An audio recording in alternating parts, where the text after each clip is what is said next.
Jewish and Irish. I wish I was black. Every white Jewish guy wishes he was black. Every white Jewish guy wishes he was black. Every white Jewish guy wishes he was black.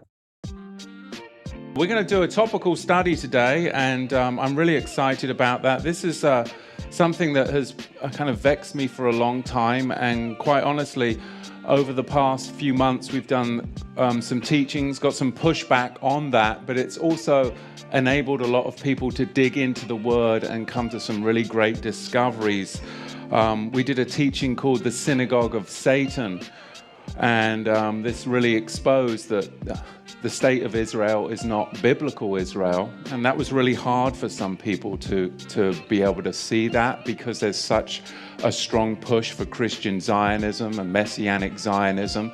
That was really difficult for a lot of people to come to terms with. That the Temple Mount isn't in fact the Temple Mount, it's the Antonia Roman fortress, that the actual Temple Mount was further south in the city of David.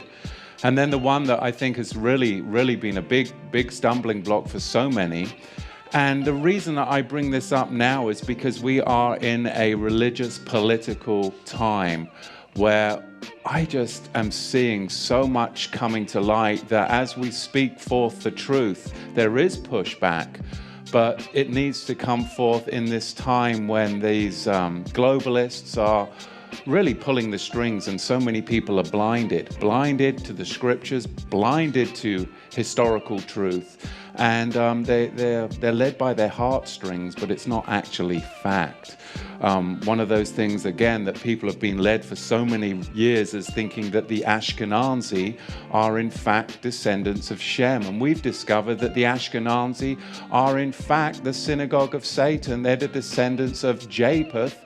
They're Turkic Mongols from the Khazarian region that converted to Judaism in the 6th and 7th century. These are the things that we've discovered over the past few months. Those teachings came across in exposing the rotting stick of Israel and the synagogue of Satan that are in our archives. But then if I'm going to go forth and say, well, you know, those that say that they are Jews but are in fact not, but are the synagogue of Satan, and the Ashkenazi are in fact not Jews, they are sons of Gomer, Japheth, they're not even Shemites. Many people have come to me and said, well, who are the real Jews then? Where are the Jews, and what's going on?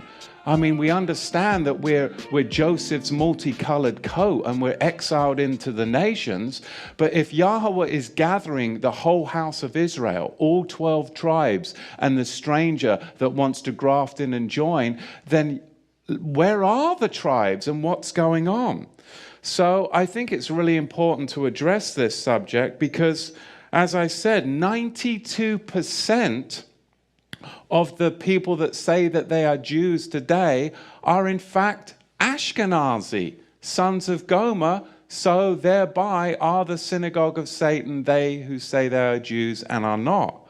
Being Jewish is a religion, that's what it is. Being Jewish is a religion, that's what it is. Being Jewish is a religion, that's what it is. You know what you are? You're an ancient Israelite. Ancient Israel, that's who we are. That's who we are. So if you give me time, if you give me time, already said, I know. We don't have so many years. I know. Look at this. This is pages and pages of notes. And I promise we'll give more teaching. But here is my challenge to you. All right. I'm hearing some of your traditions. It's like the days of the Bible. Yes. Do you want to remain ancient Israelites or you want to be Jews? Oh, Miss Sophia. No, Miss Sophia, no! Does it matter that the Jews are not Semites, or does this phrase anti-Semitism just means hatred for the Jewish people? They're Ashkenazi, they're Eastern European Jews. So who are the real Jews? That's the question that has been posed to me many times over the past months. And there's really two answers to that question. And I'm going to be thorough today because I need to be thorough, because when you speak about this, it's going to upset a lot of people. So we're going to have to take our time in the scripture. So bear with me.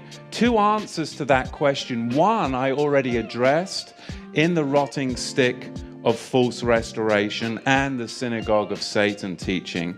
And that is, who are the true Jews? Well, the Fehalim, which is a term for the so-called Palestinians, the migrant farmers that never left the land of Israel in 70 of the Common Era when the Romans came in. They still were attached to the land. They were called the Fehalim, or what we call today the so-called Palestinians, are in fact the descendants of the poor agricultural Jewish society that stayed in the land, yet they converted to Islam in the 6th and 7th centuries to avoid paying the Islamic jizya tax, because if they had done that, they would have lost their land, and they were attached to the land, so therefore they converted to Islam so that they could stay in the land, working the soil that their forefathers worked. This is recognized in 1918 by the historians David Ben-Gurion, who of course was the future Prime Minister of Israel back then, and Yitzhak Ben-Zvi, the future President of Israel. Both of them historians recognize this fact. Today, of course, it's buried in your history books. But what about the affluent, regal Jews that weren't connected to the land? Because we've addressed who the poor migrant workers are, the Fehalim. But not everyone in the tribe of Judah was connected to the land. There was a royal, regal class that were merchants that would travel throughout the empire and throughout Judea and throughout the Roman Empire as merchants. These were the regal, affluent Jews that weren't connected to the land, but they were engaged in trade and export. I have dealt with mental and emotional struggles for a very long time. I was also dealing with the fear of embracing negative emotion, fear of connected to the land, but they were engaged in trade and export. Who are they? And where did these royal nomadic Jews migrate to? That's the question that I want to address today.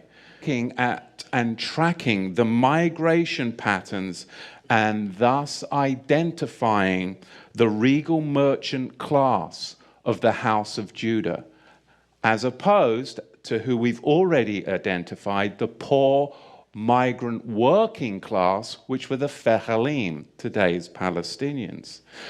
I can't stand it when the globalists, the society that tries to enslave us, names us. I'm not a Caucasian, okay? Because a Caucasian is an Asian from the Caucasus Mountain region, the Russian steppes, Caucasian. I'm an Anglo-Saxon, which means a son of Isaac. So when they start to name you and you have to fill out these little boxes and the government hands you out these little and check what race you are, they're the ones telling you who you are. Don't buy it, because I'm not Caucasian. Who's Caucasian? The Ashkenazi Khazars, the Turkic Mongols from the Russian steppes, the Caucasus Mountains. They are Caucasians. We've already explained that. But I'm an Anglo-Saxon. I grew up in England. I'm a son of Isaac. That's what it means. You see, so I'm not going to check those boxes, because the New World Order, the globalists, trying to enslave us. But we serve an Elohim, and the first commandment is, I am Yahweh your Elohim, who delivered you from slavery. That's the key. This whole political system right now is all about slavery. The globalists are slavers. And we, as Israel, have got to understand who our Elohim is. He is the one who delivers his people from slavery. And today you are seeing more slavery by the politicians in this land. And it is truly, truly troubling. And I need to speak out on it because Yahweh is calling Israel back. He is calling his people back. But you've got to understand that slavery is what keeps you in Egypt. But when you can expose that, you can finally be set free and serve Yahweh, the Elohim of Israel. So we're going to look and track now the migration patterns of the regal merchant class of the house of Judah. Because now we can see that the Caucasians are not pure white races, but a mixture of Asians that lived on the Russian steppes. Asians in the Caucasus Mountains, right? Caucasians.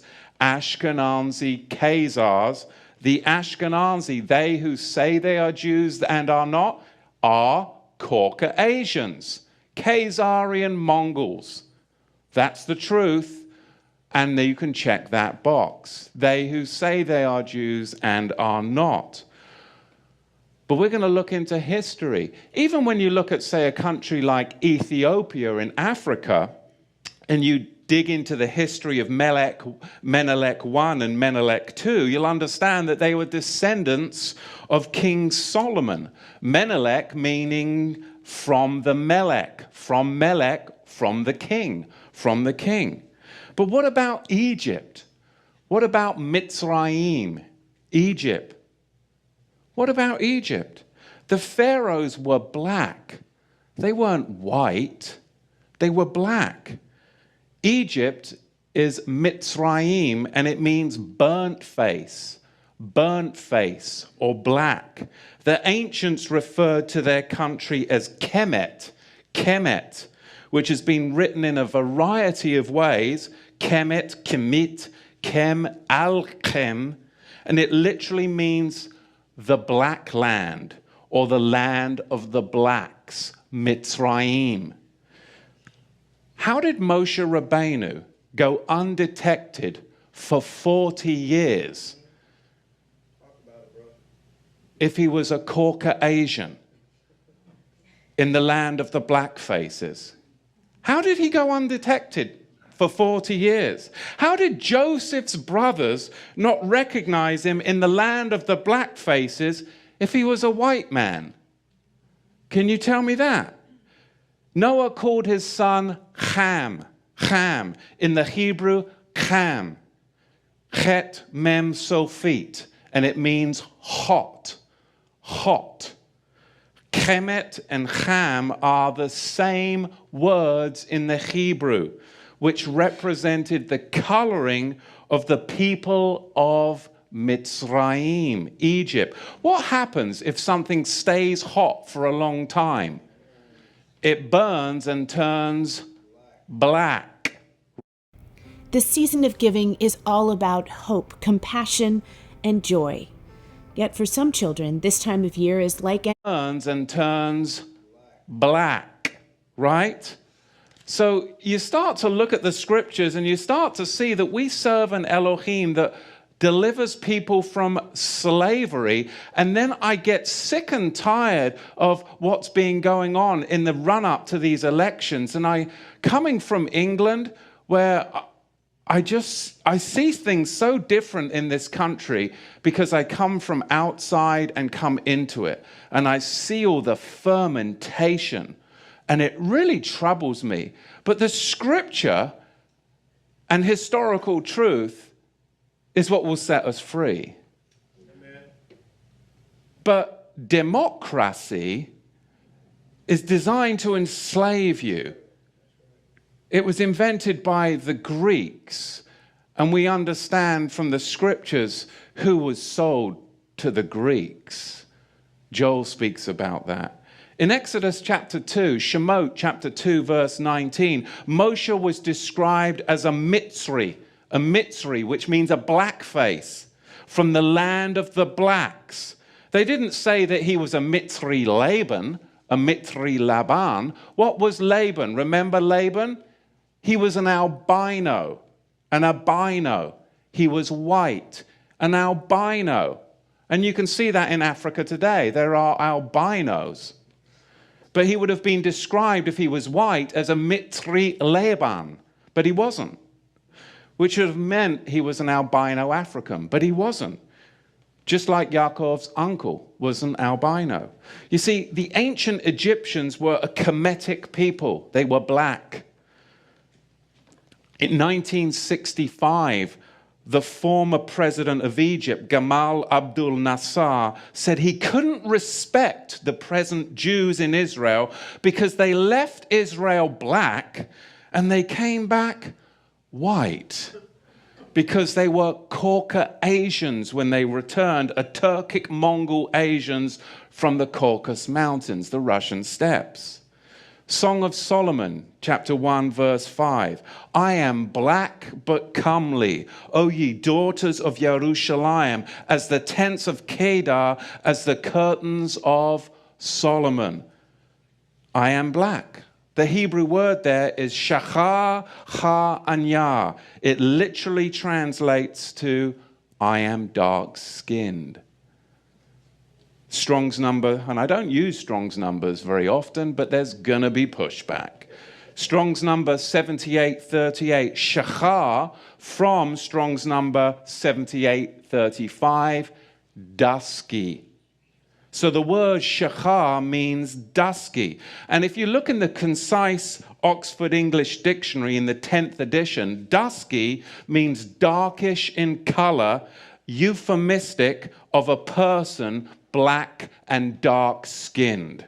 And in the Old English Dictionary, it says tending to blackness. Song of Solomon's 5, verse 11. His head is as the most pure gold, meaning it's royal, it's regal, he's kingly, he's wearing a crown. His locks are curly and as black as a raven. King Solomon, Melech Shlomo, was black. And only blacks have locks, not Caucasians, no matter what Rapunzel or what was the other one? Goldilocks would say, right? Look at Bathsheba in the Hebrew. Bet Tav Shin Bet Ain, daughter of Sheba. She was the black daughter of Sheba, whose line goes back to Sheba, who was the son of Cush. Cush, who produced the Nilotic black races. Look at this, Bereshit, Genesis chapter 10, verse 6. And the sons of Ham, Cush and Mitzrayim and Put and Canaan, and the sons of Cush, Seba, Havilah, Savta, Ramah, Savtecha, and the sons of Ramah, Sheba and Dedan. And now you're going to say, well, if that's true of Solomon, what about Melech David? What about King David? We know that he was an Anglo because he had ruddy skin, right? Isn't that what the scripture says? Of course. He was Caucasian. No. 1 Samuel 17, verse 42. And when the Philistine looked out and saw David, he disdained him, for he was but a youth, ruddy and of fair countenance. And then you can just move on. But I just don't want to move on. Because when you look at the Hebrew for ruddy is Adomi. Adomi, and it's spelled Aleph, Dalet, Mem, Nun, Yod. And it means reddish black, as in reddish black soil. The reddish black soil connected to the land. And if you don't believe that, Genesis chapter 4, verse 10, Bereshit 4:10. And he said, what have you done? The voice of your brother's dam, blood, cries out to me from the ground. So now here we've got the wordplay. Dam is blood. Want the effects of Viagra, but faster? Meet Rose Sparks. They contain sildenafil and tadalafil, but Sparks... Adamah is ground. Adomi is ruddy. We're talking mahogany in color, reddish black. Malcolm X, what was his nickname? Red. Detroit Red. Why? Because he was ruddy in his appearance. He was called Detroit Red. He was mahogany ruddy in appearance. So we have to dig in further, because if King David was an Ashkenazi, white Jew with a reddish complexion, he would have been described as Laban, an albino, but he wasn't. So King David looked more like Malcolm X than he did King Henry VIII, right? But I mean, the DVDs we give our children, right? Oh my goodness, like you were saying, the Israelites have British accents, right? My goodness, it's outrageous. But look at ancient Egypt hieroglyphics, and they are ruddy. The Egyptians have got ruddy black skin, mahogany skin, reddish black complexions. You see, one of King Solomon's sons was later taken to Ethiopia by the Queen of Sheba, whose son had descendants reigning in Ethiopia until when? Until the Ashkenazi, those who say they are Jews and are not, came in and dethroned Haile Selassie in 1974. And that's where we get the Rasta movement, of course, from Ethiopia. Because then, after they dethroned Haile Selassie in 1974, then who did they bring in 1984 to get rid of any of those connected back to biblical Israel? Of course, they bring in Sir Bob Geldof a decade later with his Live Aid migration moving of people for the Ashkenazi communists, and moves everybody from the plateaus into the Live Aid feeding camps underneath Ashkenazi communist control. We already spoke about that earlier at Sukkot. Even the Ethiopian Jews, they're called the Falashas, meaning those that are black. Zephaniah chapter 3 verse 10. From beyond the rivers of Ethiopia, my worshippers, the daughters, my dispersed ones. That's the Queen of Sheba and her sons migrated and dispersed to Ethiopia. Lamentations chapter 4 verse 2. The precious sons of Zion are comparable to fine gold. Verse 8, their visage is blacker than coal. And the concise Oxford English Dictionary, the 10th edition, tells us that visage is a poetic literary of a person's face with reference to the form of their features. A person's facial expression is what? Blacker than coal. You start to connect the language and you start to see. Bereshit, Genesis chapter 9, verse 27. We have got the Ashkenazi sons of Japheth that have infiltrated into the land and are what? Have got the whole world convinced. The whole world convinced that they are sons of Shem. But look what it says in Bereshit chapter 9, verse 27. It actually tells you that Yahweh, who is omnipotent, it is his will because he has actually deceived them into doing this. They are so deceived into doing this. Look at Genesis 9, 27. Elohim will entice and deceive. The Hebrew word there is patah. Patah. He will deceive Japheth, Ashkenaz, the sons of Japheth, and he will dwell, that means Ashkenaz will dwell in the tents of the Shemites. Is that what's happening today? Has he deceived the Ashkenazi so much, those from the Russian steppes, the Caucasians, he's deceived them so much that they're actually dwelling in the place where the real Shemites should dwell? Genesis 9, verse 27.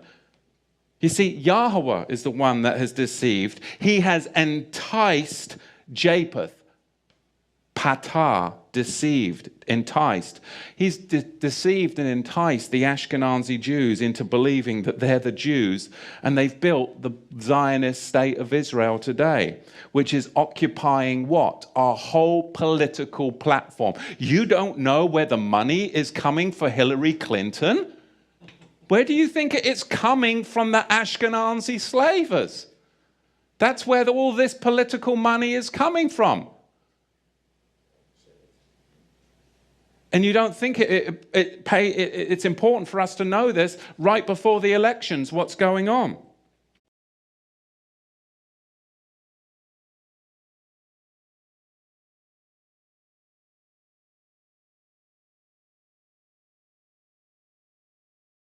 I'm a firm believer that we need mega doses of the scripture. And I've got to tell you about one of my new... It's important for us to know this right before the elections, what's going on. Because they're going to try and enslave people even more. And we have to be aware of it. Because what's happened is the Ashkenazi are in fact occupying the tents of Shem, the real Shemites. Shem's not there. It's the Zionist occupiers that are there. Look at Job chapter 12, verse 18. The deceived and the deceiver are Yahweh's. Because some people are going to get all upset because you said, well, Yahweh deceived. He wouldn't deceive. Well, the scripture tells us that he does.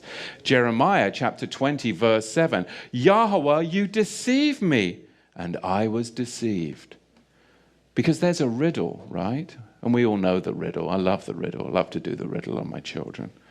Out of the eater came forth meat, and out of the strong came forth sweet.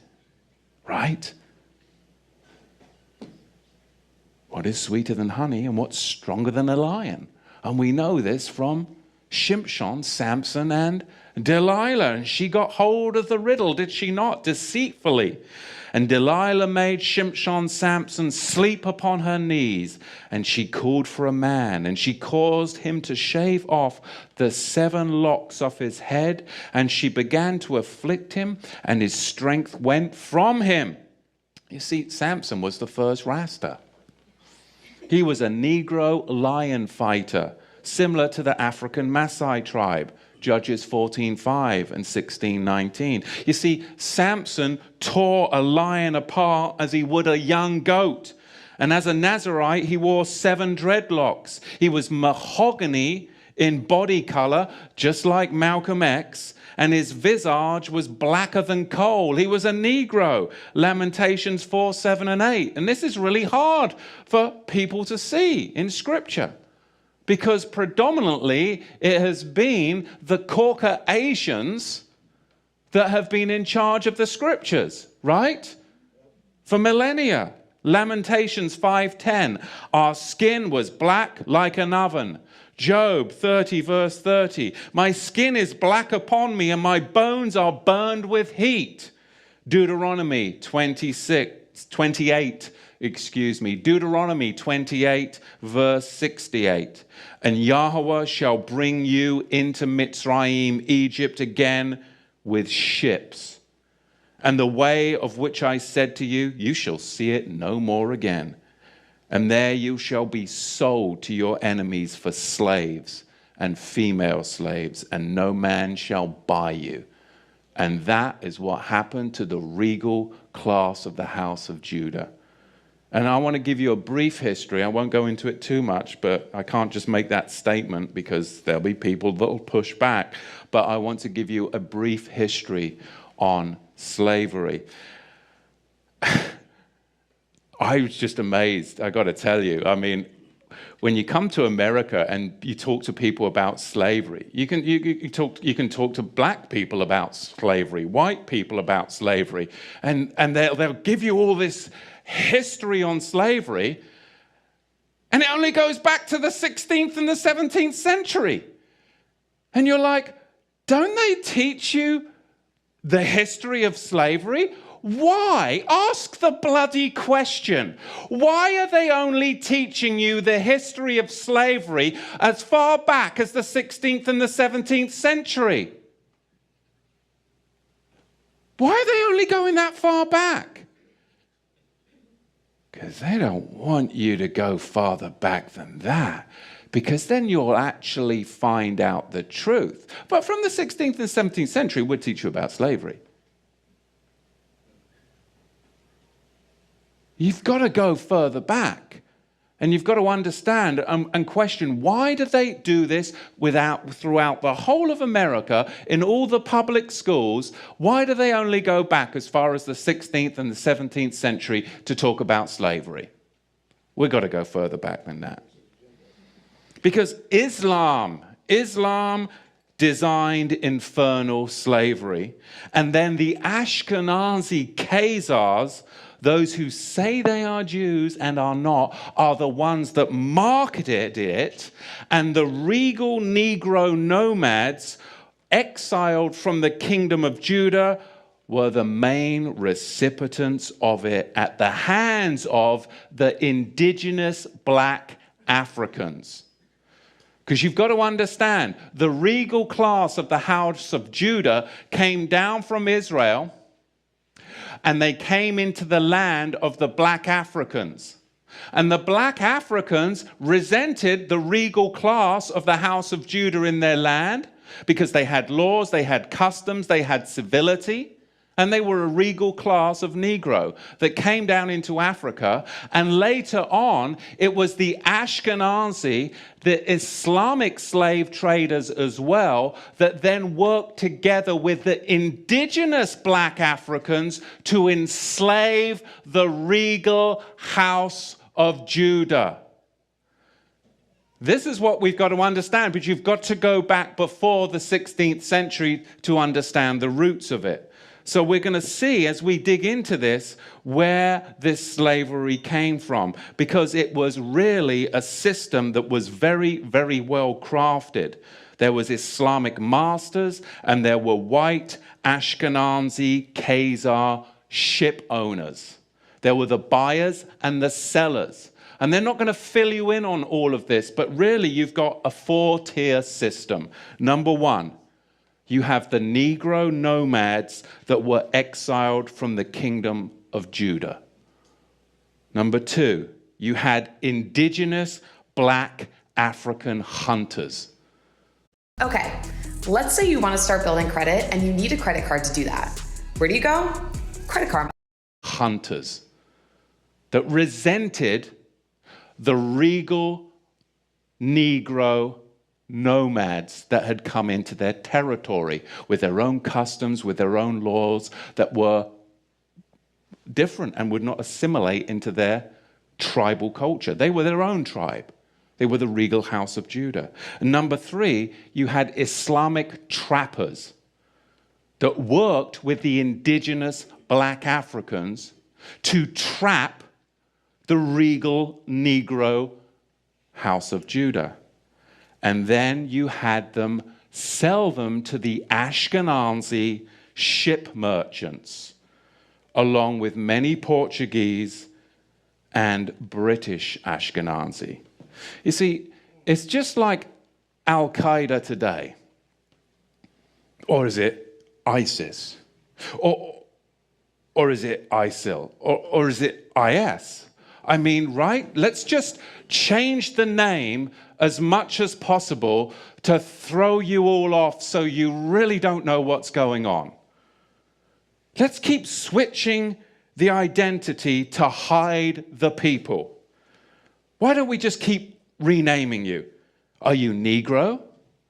Oh, no, you're not Negro. No, you're colored. No, you're not colored. You're African American. And this is what they name you. The slavers name you this. Because I know a white guy who grew up in South Africa, and he now lives in America. He is an African American, and more African American than most.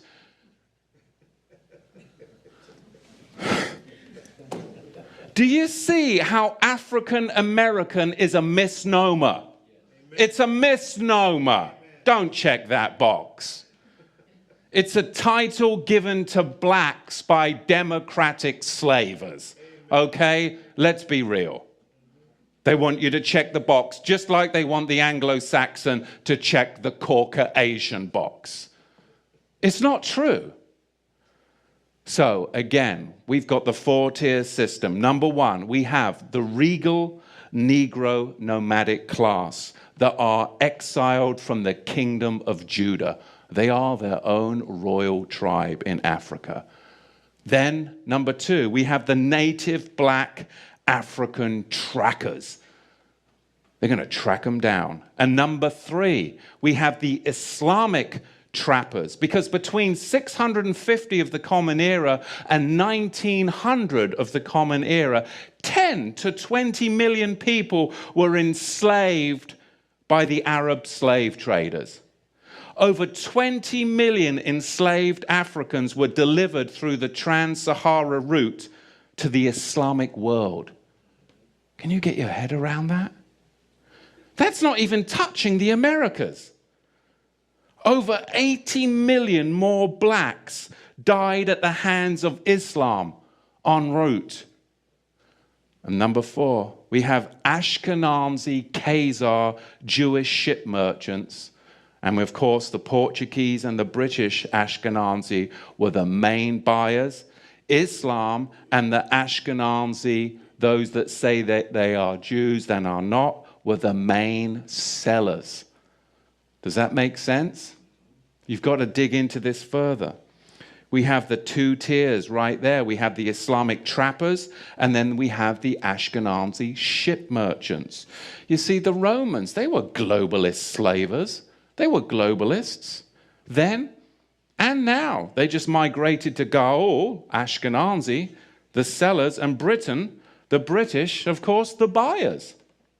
German Jewry and British Jewry, where have they gone to? Well, they've descended upon Wall Street, upon Hollywood and Washington, D.C., as we see it right now, just to fuel this cataclysmic final war of globalism, which is none other than renaming colonialism. And this is the world that you and I live in. And I'm so sick and tired of these talking heads when it comes to the election time, trying to enslave everybody and cause racial division to try and get the votes. When ultimately, if Israel would just wake up to who's enslaving us, regardless of our skin color, he says what? I am Yahweh your Elohim that delivered you from slavery. We all need to get out from underneath this slavery system, and we need to come together as Joseph's multicolored Melchizedek cloak. But we've got to help identify who are our Jewish brothers and where are our Jewish brothers as the whole house of Israel comes together. Because Islam and the Slavic regions, I mean, where do we get these names? Yugoslavia, of course.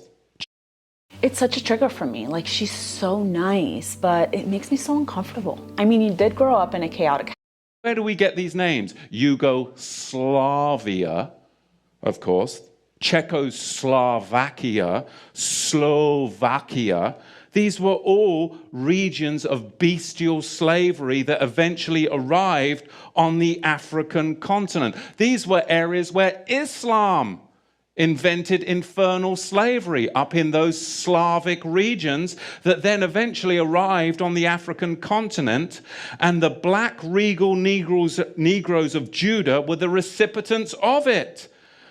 But not only black Judah, but Europeans were even kidnapped by the Arabs and the Ashkenazi traders during the war or peace periods in the medieval times. So, just to recap before we go further, because I don't want you to be confused, because it's of utmost importance. The real Shemites, the Fehalim, the rural farmers found in the land of Israel at the end of the 19th century and the beginning of the 20th century. What we call today the Palestinian Christians, Palestinians and other anti-Zionist, non-Ashkenazi, Torah-keeping Jews worldwide, just like the Yemenite Jews. And two, the real Shemites, the royal regal Negro nomads, exiled from the kingdom of Judah, African Shemites who were taken away in slave ships, Deuteronomy 28, verse 68, by the synagogue of Satan, the Caucasian white Ashkenazi Jews in the 17th and 18th century. Because Ashkenazi slaving, the history of it is outrageous. Let me read something to you. This is from the Ashkenazi Jew. He's a scholar, Jonathan Shoresh, and he says this. Jewish merchants routinely possessed enormous numbers of slaves temporarily before selling them off. If a slave auction fell on a Jewish holiday, it was postponed due to a lack of buyers and sellers. The Jews of Suriname gave their slave plantations Hebrew names, such as Machanaim, Nachamu, and Goshen. Rabbi Herbert Bloom adds that the slave trade was one of the most important Jewish activities. One of the most important Ashkenazi Jewish activities. In 1694, Jews owned 9,000 regal African nomadic Jews from the house of Judah. In 1694, they owned 9,000 enslaved from the house of Judah. Jewish slaving is confirmed in the Jewish Encyclopedia. But you start talking about it, again, you're digging into historical truth, not sacred history. So why does the American Black history exist solely for the past 400 years, beginning in the 17th century? And all you hear about is, well, the transatlantic slave trade. But there's so much more than the transatlantic slave trade. You've got to go further back.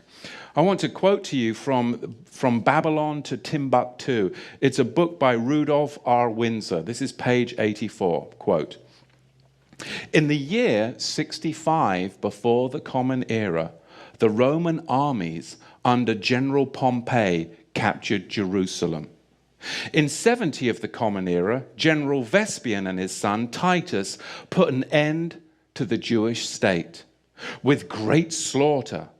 During the period of the military governors of Palestine, many outrages and atrocities were committed against the residue of the people. During the period from Pompey to Julius, it has been estimated that over 1 million Jews fled into Africa, fleeing from Roman persecution and slavery. The slave markets were full of black Jewish slaves. Page 86. Many Jews fled to those parts of northwest Africa known as Tunisia, Algeria, Morocco, and Mauritania. Many other Jews fled to areas where Rome didn't have any jurisdiction. This was the region to the south, the Sahara Desert and the Sudan. You see, in the 1930s, it was an established fact that the regal class of Negro nomads exiled from the kingdom of Judah, that they resided in Songhai, in Mali, in Ghana, in Kenem, in Bornu, in the empire, and within the Onadu forest of Dahomey south of Timbuktu. Communities complete with Aramaic Torah scrolls. This season of giving is all about hope, compassion, and joy. Yet, Torah scrolls. On page 90, from Babylon to Timbuktu, it says this. The black Jews had an advantage over the African tribes. Now, this is going to tell you why the native indigenous black Africans worked with Islam to trap the house of Judah and sell them to the Ashkenazi ship owners that were also Portuguese and British Ashkenazi ship owners. And that's the history we want to see. Why did this happen? Page 90. The black Jews had an advantage over the African tribes. They carried their culture, they carried their history, laws, and written records with them. This assured them a constant precedent for the development of a higher social organization. Because of the stability of the black Jewish culture, the Jews were not absorbed into the autochthonous population. In fact, the Jews absorbed some of the native tribes. The Jews made use of every opportunity. They were an industrious and skillful people. In the Jewish Ghanaian states were found kings, princes, governors, generals, secretaries, treasurers, revenue agents, judges, architects, engineers, doctors, historians, language interpreters, mathematicians, jewelers, sculptors, masons, carpenters, painters of art, goldsmiths. There were leather workers, potters, armorers, saddlers, blacksmiths, agriculturists. Do you think the indigenous blacks resented the regal, Negro, nomadic class of the House of Judah? And do you think they wanted to get paid by Islam? And do you think Islam wanted to get paid by the Ashkenazi Jewish ship merchants? And then you get to your transatlantic slave movement. But don't start at the ships on the west coast of Africa. That's all you're going to get in your democratic American public re-education system. And it just troubles me. Even blacks in this country aren't educated enough to go further back. Do you know how many blacks in America have been lost to Islam? It's outrageous. That's not your tribe. Your tribe is Judah. Muhammad's tribe enslaved you. Why would you convert to Muhammad's tribe when you're of King David's tribe? Don't convert to the tribe that enslaved you and then sold you to Ashkenazi ship merchants. More black Negroes have been lost to Islam in the 20th century than any other believing, Bible-believing group. It's outrageous. Because they don't want you to know who you really are and what tribe you're from. But you're not from Muhammad's tribe. Never were. Never were. You are a regal Negro class from the royal house of Judah. Amen. It's outrageous to me. Islam is not the black man's religion. It's for those of the Banu Hasham clan of the Quraysh tribe. That's who it's for. It's not from the tribe of Judah. Never was, never will be. It was never the religion of the Negro nomads in Africa because they were exiled from the kingdom of Judah. In Joel chapter 3, verse 6, it talks about these indigenous black Africans in collusion with the Ashkenazi because they were selling the Negro house of Judah to the Greeks. And who did the Greeks? The Greeks, they invented democracy, didn't they? Didn't they just? You see, Africans weren't selling their own people. They were selling a tribe that had encroached upon their land, a higher educated, regal class that had judges, coppersmiths, goldsmiths, and all of this, and they did not assimilate in, and they wanted their stuff, and they wanted to get paid by Islam, and Islam wanted to get paid by the Ashkenazi ship merchants.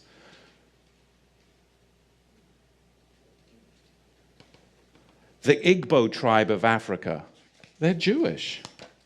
If you were to look, just look at old maps of the African slaving maps.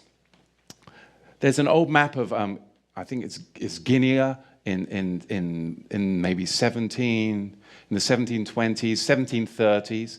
There's this old map, and it's called a slave coast map. Look on that. It's the slave coast map of Guinea, 1736. And you look on the West Africa map of 1747, and it says right on the West Africa map of 1747, Kingdom of Judah. Right there on the map. On the 1747 Slave Coast map, Desert of Seth. Well, who was Seth? He was Adam and Eve's third son after the death of who? Abel. Desert of Seth, right there on an African slaving map.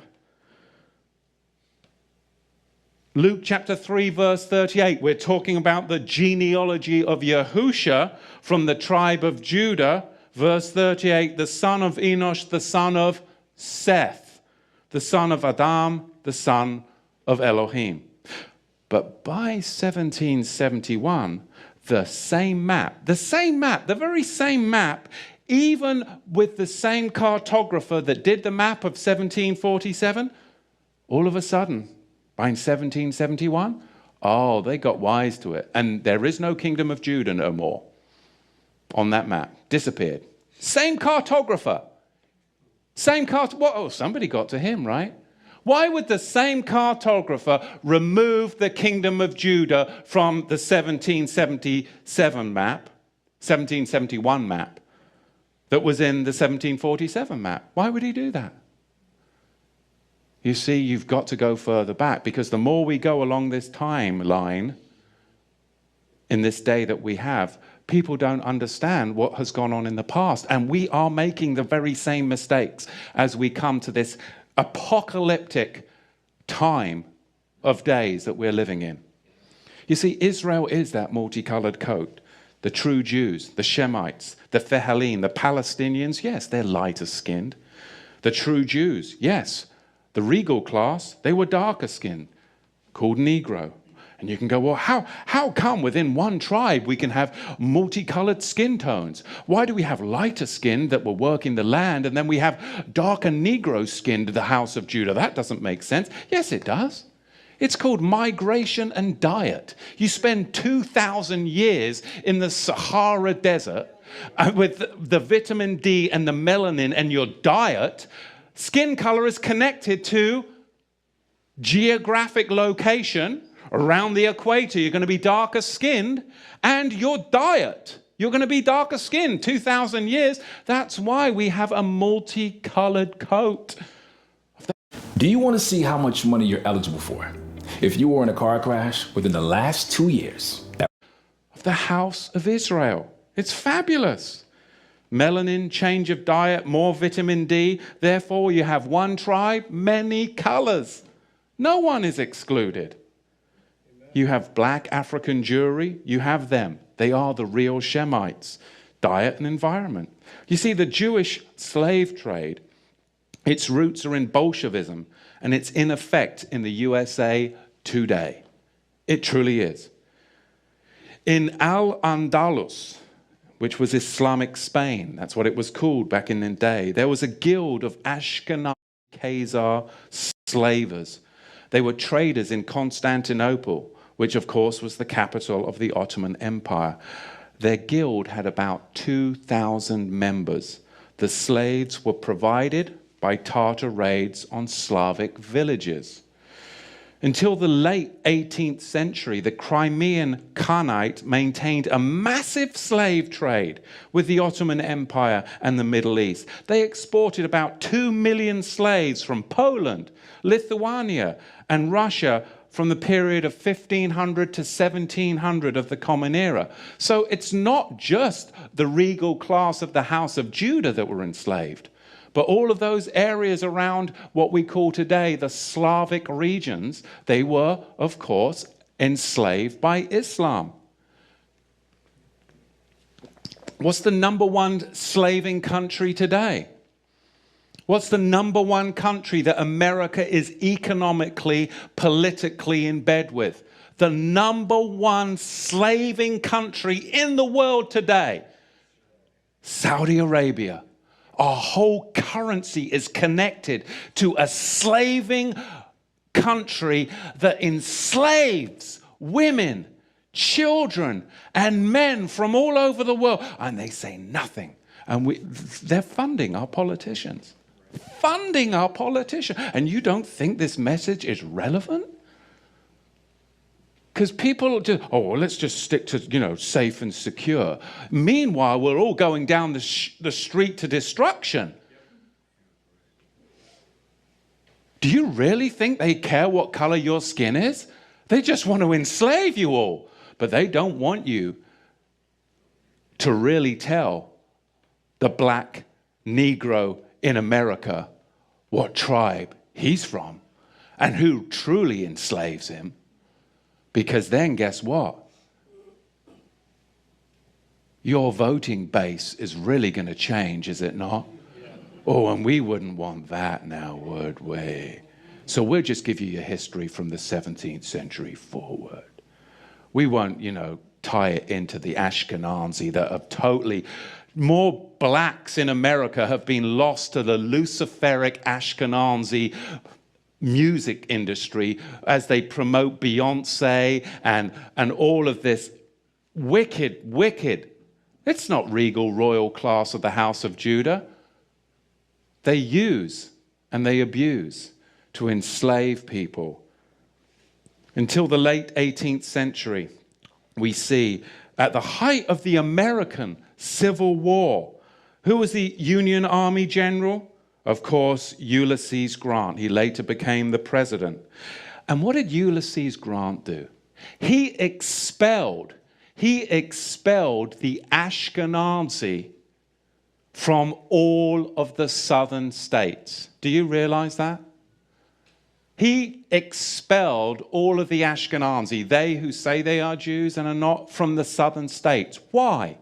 Why did Ulysses Grant expel the Ashkenazi, they who say they are Jews and are not, from the southern states, the Confederacy, which were under his military control? He totally expelled them.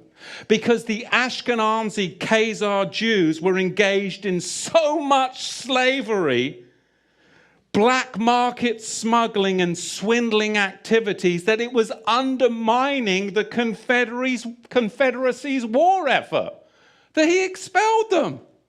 Because that's what they do and had done for hundreds of years. And this is the irony of it all. The irony of it all. More black Americans have been lost to the Ashkenazi slavers, their gangster rap, Beyonce's form of Luciferianism, than any other group. What an irony. More African Americans have been lost to Islam in the 20th century. What an irony. More than any other New Testament believing community. Yet Islam is the largest slavers of people of color in the world today. What are we doing? 11.5 to 14 million blacks in America arrived here because they were enslaved by Islam and sold to the Ashkenazi ship merchants that are producing the black culture today, music, movies, to enslave you and to enslave me. And now we come to the politics, and I can't take it. We got what? How many more days do we have? Oh, too many. And this is the biggest irony. And I feel like I am walking around, and I'm like, am I the only one? Because it seems real simple to me. I didn't grow up in this country. How come I know this stuff? And you guys grew up here and you don't know this stuff? Or do you know this stuff and you just don't care? Because I didn't study American history. I mean, yeah, we had a spattering of it, but even I knew this. How come you don't know this? More black Americans have been lost to the Democratic Party than any other group in the 20th century. Progressive Democrats in the early 20th century are the ones that implemented sterilization of blacks. Democrats. Post-1970s, Democrats have opened the largest concentration of Planned Parenthood and abortion clinics located where? In the black communities. They're killing Negroes. Killing the regal class of the House of Judah. Republicans abolished slavery. Can we realize that? Democrats supported slavery. Republicans gave blacks the vote. Democrats tried to keep the vote from blacks. Republicans passed the 1964 Civil Rights Act. Who opposed it? Democrats. The first black Republican was elected to the US Senate in 1871. But the first black Democrat was elected to the US Senate in 1999. It only took the Democrats 128 years. Oh my goodness, am I crazy? Because I'm seeing something here. The first 22 blacks elected to the US House were all Republicans. All civil rights legislation from 1865 to 1965 was passed over the objections of Democrats. All civil rights legislation. All civil rights legislation. The Democrats have stood in the way of civil rights for over 100 years. So now you go, well, why are so many black Negro royal class of the House of Judah caught up in voting for those that would try to enslave you? Historically, we'll tell you the Democrats have kept you in slavery because they're still enslaving you and they're still keeping you in slavery. They just rename it, remarket it, remanufacture it, but nothing is new under the sun. Democrats want to enslave you. To enslave you. All civil rights legislation from 1865 to 1965 was passed over the objections of Democrats. Every civil rights initiative for that 100-year period, from the Civil Rights Act of 1866 to the 13th, 14th, and 15th Amendments, to the Civil Rights Act of 1875, was proposed and passed by Republicans. How do I know this stuff and you guys don't? 100 years of civil rights activism by the Republicans. 100 years of civil rights obstruction, the Democrats. I'm not telling you how to vote. Make your own decisions, people. Dr. King was a Christian and a Republican. Malcolm X was a Republican. The Ku Klux Klan, wake up! It was formed after the Civil War as a military force serving the interests of the Democratic Party, formed to fight against Lincoln's Republican Party that had freed black slaves. And those black slaves were trying to vote. They were trying to be voted into positions of judges, trying to be voted into positions of governmental influence. And more Democrats lynched blacks between 1870 and 1900 than any other group in the whole of the history of this country. Democrats were lynching blacks. Can we be real? This really bothers me. Can you tell? Because we've got all this and I'm like, but you're Democrats. And I know what you're up to. And it is sickening to me. Because we have textual, historic data that proves what you're up to.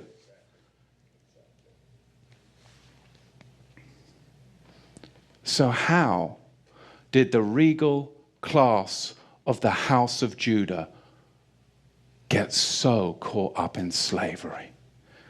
Because when Lyndon Johnson came to power, blacks who traditionally voted 95% Republican suddenly switched over to Democrat.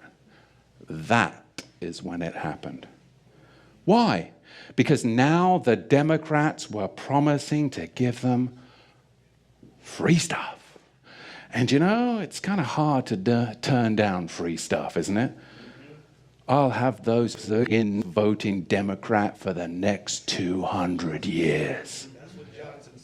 I'll have those in voting Democrat for the next 200 years. Lyndon B. Johnson confiding in two governors why the passage of his civil rights and welfare legislation was important in 1963. Can you not see who's trying to enslave you? Come on, man. It's the difference between house slaves and field slaves. Field slaves, I mean, man, they lived dreadful lives. Dreadful lives of hard outdoor labor, picking cotton, or even worse. They were always looking for the opportunity to escape, those field slaves. But the house slaves, on the other hand, they get to wear their master's clothes. Well, yeah, I mean, they were hand-me-downs, torn and tattered, but they would receive free meals. They would have the leftover scraps from their master's table. And when the field slaves came in and they would say, let's run, let's get out of here, the house slaves would say, well, run where? Where are we going to get anything better than this? Right? So it is with modern day black liberal Democrats. They're house slaves. House slaves. You vote what you want, but don't vote due to propaganda, color, and ignorance of your own history and what tribe you truly belong to. The reality is, blacks are being pimped like prostitutes by Democrats. Quanal X. You see, too often black believers have espoused a Christianity that ignores their blackness instead of appreciating and speaking to it from history and the scriptures. And that's the problem. Jeremiah chapter 2, verse 14. Is Israel a servant? Is he a homeborn slave? Why was he plundered? Is Israel the servant of Yahweh, as one born in his house? Why then is he treated as with one with no master to protect him? Because if you live outside your master's house, if you live outside his covenant realm, you're going to be enslaved. And that's what's happened. John chapter 8, verse 35, and a slave does not abide in the house forever, but a son, he abides forever. We have to go to the door of Yahusha because we've got to become a bondservant, which makes you a son, because that's the change of status that entitles us to abide forever. And this is it. It's the healing hands that would come and take away that leprosy, because that's what we see, the leprosy of racism and the leprosy of slavery. But within leprosy, you have all the pigmentations of mankind, because first the leper's skin would turn yellow and red, and then black, and then white. And it is only Yahusha that can heal that kind of wound. And that's why I'm telling you this, because it is only Yahusha that can bring the whole house of Israel together. And he's the one that can heal that wound, because he is the Son of the Most High who said, I am Yahweh, your Elohim, and I'm the Elohim that delivers my people from slavers. Amen. Yes, some of us have less pigmentation than others, but we're all part of that multicolored coat of Israel. It's just that we've got to say, come home, regal Negro class of the house of Judah, into the whole house of Israel, because we can see the deception with the Ashkenazi slavers, they who say they are Jews and are not. Globalism is colonialism, and slavery is still slavery, and the Democrats are the biggest slavers out there, and they're the ones that are pushing this globalistic agenda. It's truly, truly sickening to me to see this globalism and colonialism, because that's the means of exploitation that the black man has suffered at the hands of the Democratic Party and the synagogue of Satan for over 100 years. Your history proves it. The records show. You vote how you want to vote, but don't vote based upon propaganda. Don't vote based upon lies, and don't convert to a form of religion that has enslaved your people for hundreds of years. Islam is not the religion of the black man. Israel, Yahweh, and the tribe of Judah is home for his people to come together as one multicolored coat. And there is no more important time to address this topic as we come up to the elections. You will not influence me. I am my own person. I am a strong black woman. What's your thoughts? Please be respectful with your comments. Also, please click the like, click the notification bell, and subscribe to this channel. Listen, Genesis chapter 11 verse 10 explains the genealogy of Shem. Shem was a black man in Africa. If you repeat this back, Genesis 14 verse 13, Abraham steps on the scene. Being a descendant of Shem, which is a fact, means B. South America. Okay, so you should be coming over from part A of part 10 of this series. These videos are a part of a docu-series and should be watched from the beginning in order if you're going to understand what is being presented. So please, if you have not watched parts 1 through 10A, please stop this video and start back from video 1 and watch them consecutively for true context. Okay, so we're continuing on from what was discussed in part A. I originally made this video and split it up within 2 videos, but based on some of the things that were shown, the platform had some restrictions, so I'm trying my best to be creative in getting this information out properly without taking things out. I thank you for your patience and understanding. This is the second part to part 10, which is dealing with the evidence of the scattering.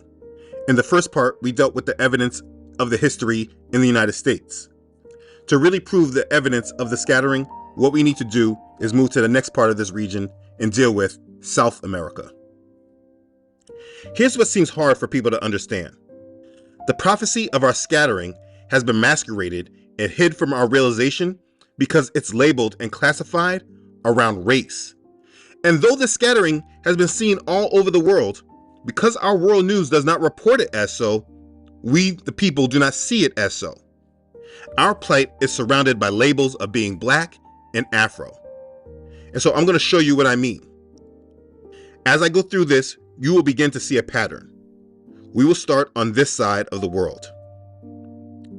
This whole side of the world here, in which we call the Americas and the Caribbean, it is full of scattered Hebrew slaves that are cursed. If you look at the people of South America, their plight is very similar to ours in the United States. You know how we are African Americans? This is not just a label that's special to us. This is not just how we are labeled. In South America, there are Afro-Brazilians, Afro-Venezuelans, Afro-Colombians, etc. They are all scattered down here with this type of label. You know, my mother-in-law recently had some Brazilians come to her house to help her clean her house. She said when they came to the door, she was confused because she thought they were sisters. But then they started talking and they didn't know any English. They were actually Brazilian. They look like our people here in the United States. Like if you didn't hear them talk, you would have thought they were Americans. But they were Brazilian. I had to explain to her that this is the scattering. This understanding is just not known or understood. You see, the media, it does a very bad job. Or you know what? Maybe we should say they do a good job, because their job is to just spread propaganda, not truth. But you know, you only know of the world that they show you and not the reality. If you actually travel and looked at the world outside of the way the media presents, you would see that the same people that are called in the United States as African Americans or Black people, they are in South American countries like Brazil and Colombia, and they face the same struggles as us in the United States. And they hold the label of Black people or Afro whatever their country is. Let me show you. Let's start here in Brazil.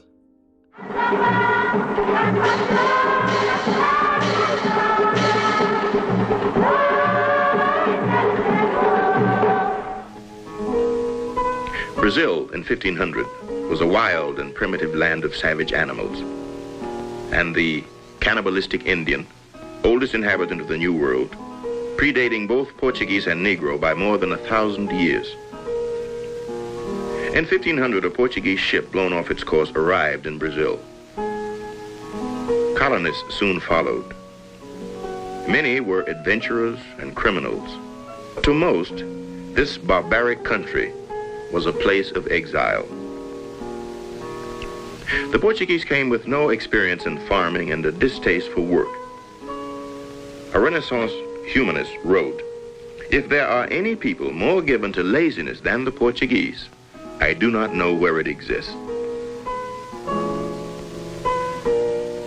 Slavery seemed a convenient answer.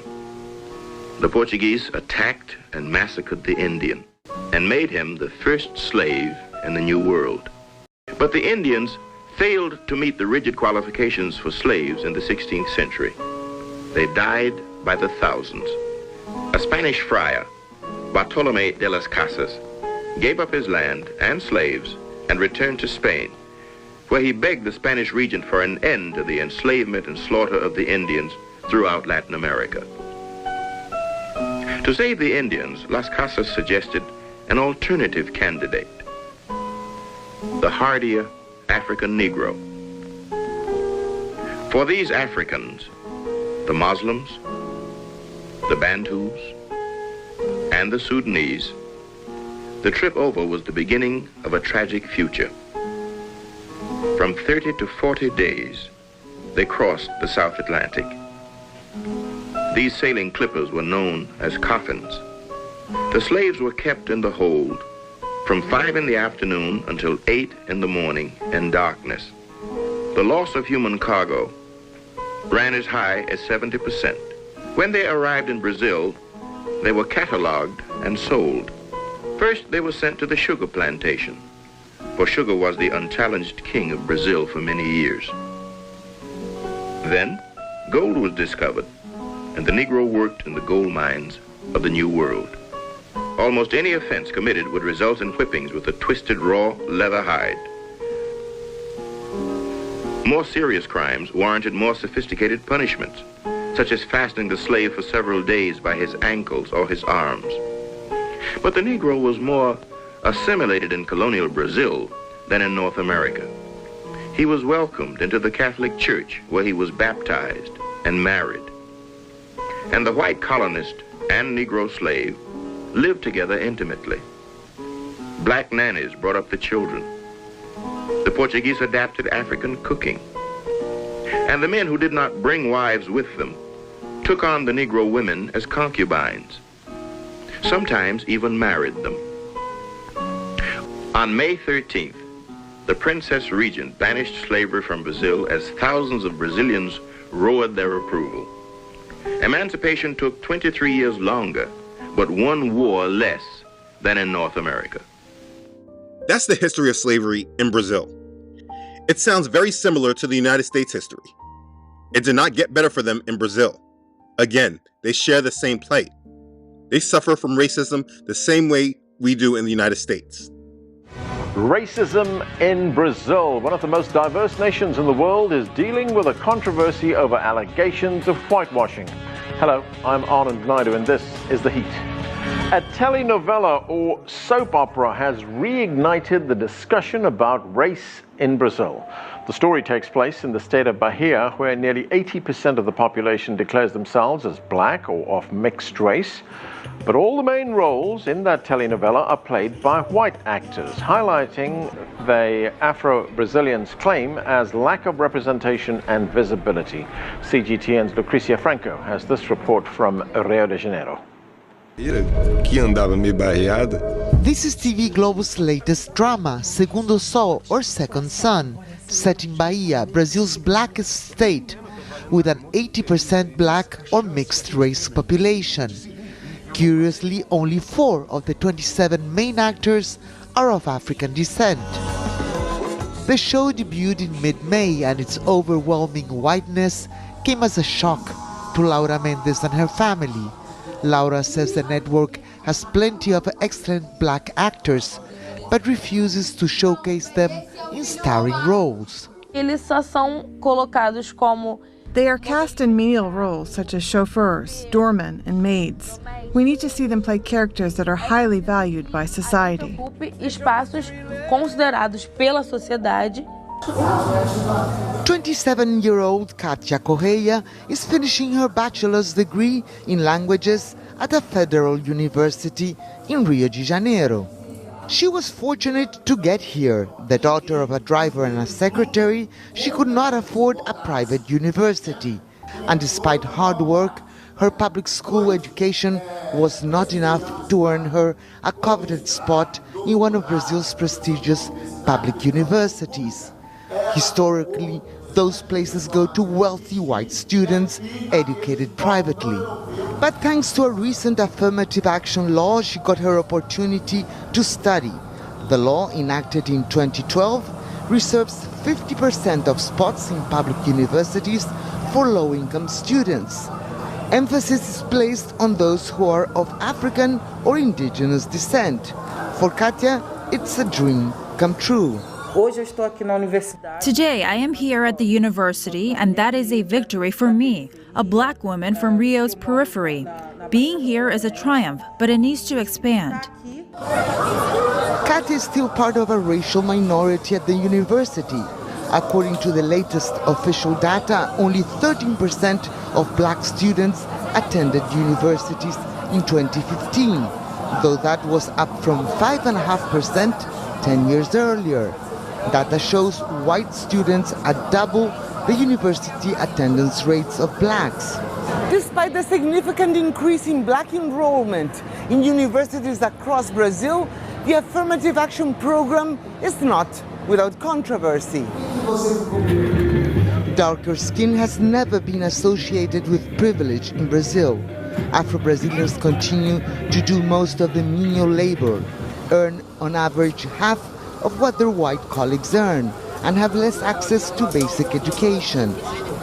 It is a grim legacy that experts say is, in large part, a result of the fact that in 1888, Brazil was the last country in the Americas to abolish slavery.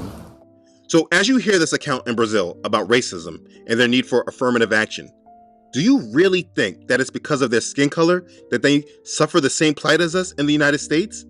That they suffer from receiving low-paying jobs and less privilege? It's because of their skin color? If you believe in the scriptures, how do you apply a view about skin color over biblical curses our Father has prophesied to his people that they would have if they were disobedient? These people are all fighting for the same thing as us in the United States.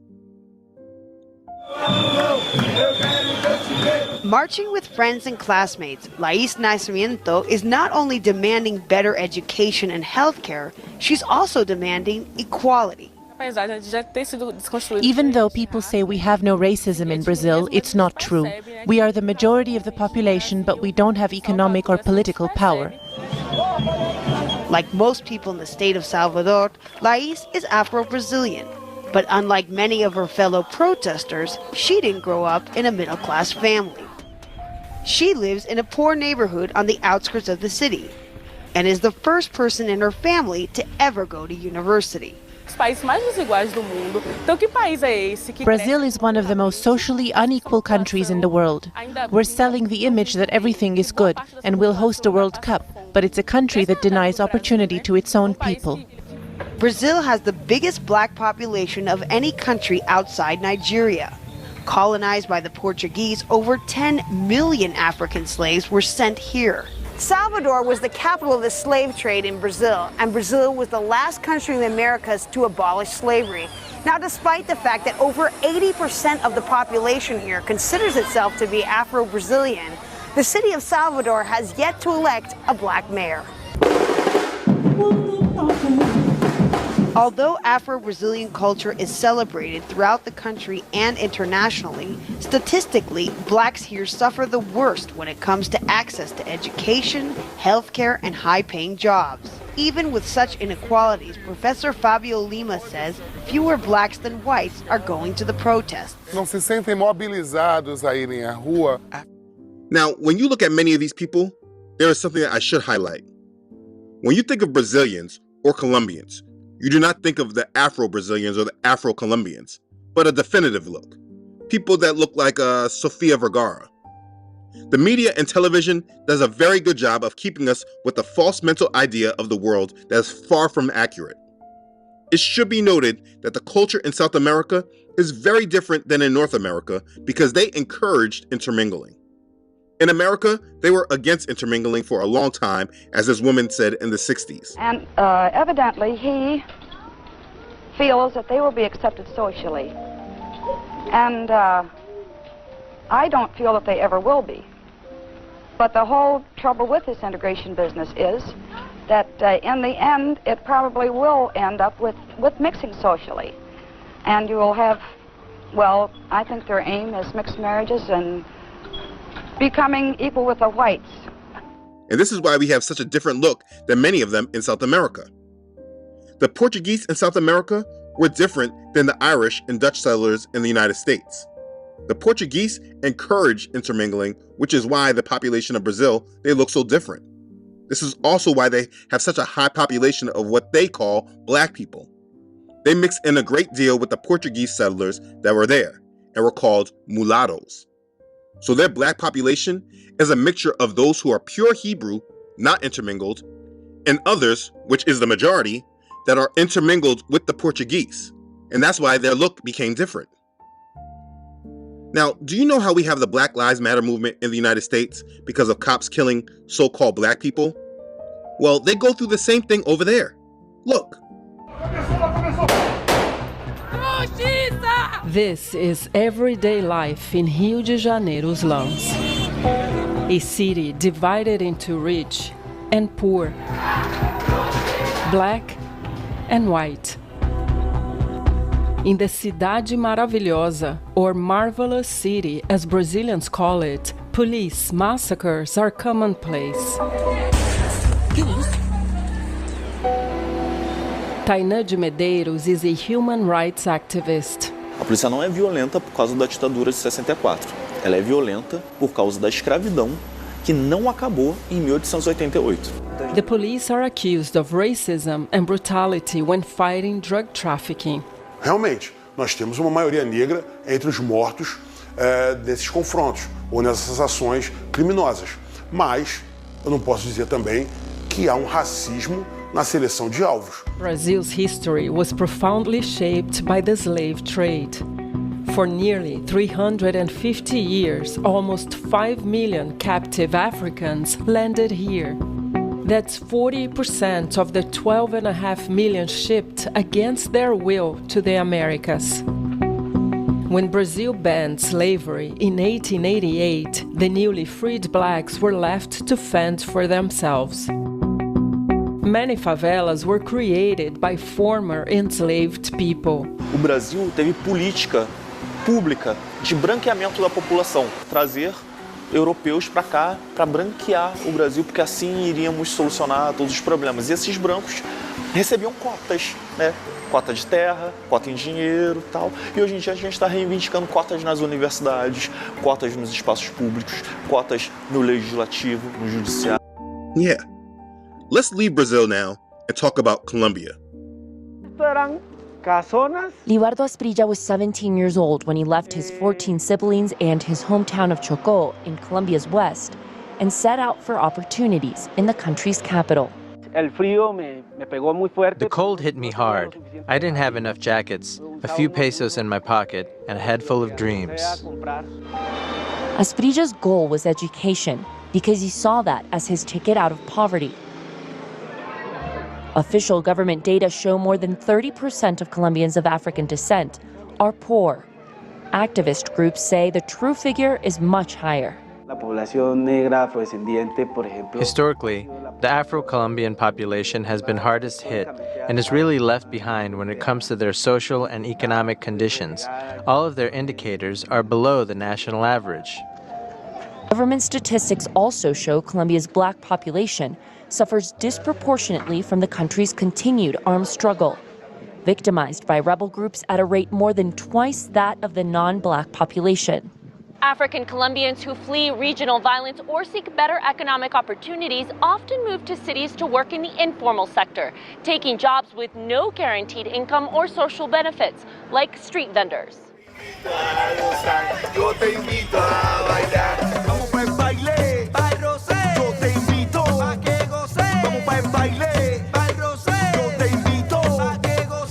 Pues bueno, nosotros nos encontramos en San Basilio de Palenque, primer pueblo negro libre de América. Es una comunidad que tiene una lengua propia, tiene su música propia, sus diferentes manifestaciones culturales, mejor libro de cocina del mundo, en fin, entonces tiene una riqueza cultural que hemos heredado de africanos y eso nos hace feliz, contentos de estar aquí libres hoy en este pedazo de África en Colombia.